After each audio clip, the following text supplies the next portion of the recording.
Kembali lagi ya, kita lanjutkan. Yang D ini kita masuk ke poin keempat dalam tahap-tahap metode ilmiah. Yang keempat adalah melakukan eksperimen. Jadi melakukan eksperimen itu dilakukan untuk mendapatkan data yang akurat yang dapat membuktikan karena hipotesis.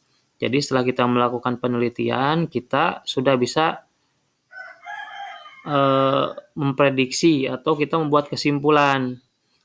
Namun kesimpulan tersebut belum kita bisa pastikan kebenarannya.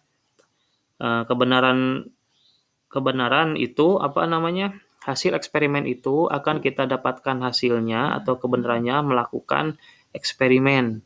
Nah, kita masuk ke tahap-tahap yang kelima ya, yaitu mengolah dan menganalisis data. Pengolahan data bertujuan untuk memudahkan analisis data. Analisis data dilakukan dengan membahas kesesuaian data dengan teori yang ada. Yang keenam adalah menarik kesimpulan. Kesimpulan merupakan pernyataan apakah hipotesis penelitian diterima atau sesuai dengan data percobaan atau ditolak.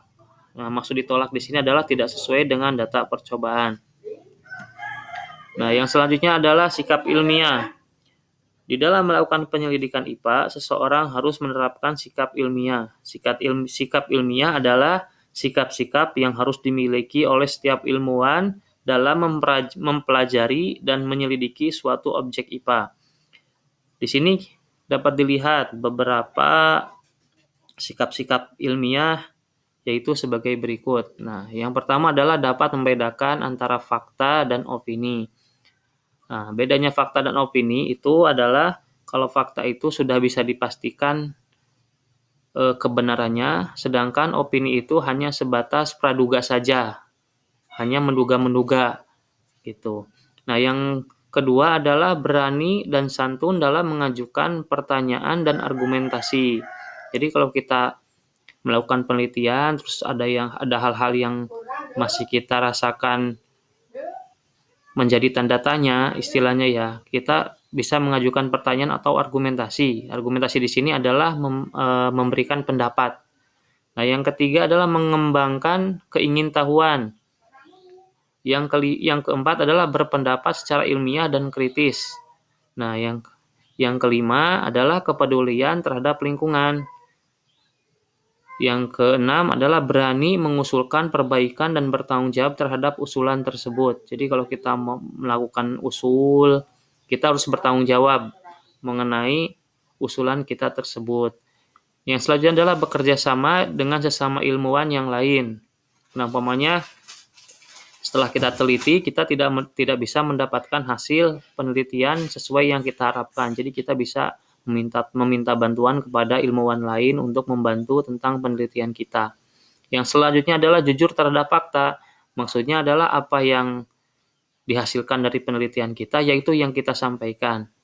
Nah, yang selanjutnya adalah disiplin, teliti, serta tekun dalam melakukan penelitian. Nah, ini ada yang materi selanjutnya adalah kegunaan penyelidikan IPA. Ada 3. Yang pertama dapat berpikir logis dan sistematis. Yang kedua adalah memahami berbagai hal yang dapat dilakukan di sekitar kita. Dan yang ketiga adalah mampu menyelesaikan masalah. Nah, ini adalah fungsi dari penyelidikan IPA. Nah, yang terakhir adalah nanti coba santri-santri menjawab pertanyaan-pertanyaan di bawah ini ya. Jadi materi yang disampaikan oleh Ustadz disimak dari awal sampai akhir, karena tidak semua yang ada dalam pertanyaan ini tercantum di dalam slide yang Ustadz bagikan ini ya. Nanti jawaban-jawaban dari pertanyaan di bawah ini dikumpulkan nanti ketika kita bertemu di pondok. Insya Allah dalam waktu dekat, mungkin minggu depan kita sudah bisa belajar di pondok. Mungkin itu saja yang bisa Ustadz sampaikan karena keterbatasan waktu, karena di pondok saat ini sedang bekerja bakti untuk mempersiapkan asrama dan lokal SMP yang insya Allah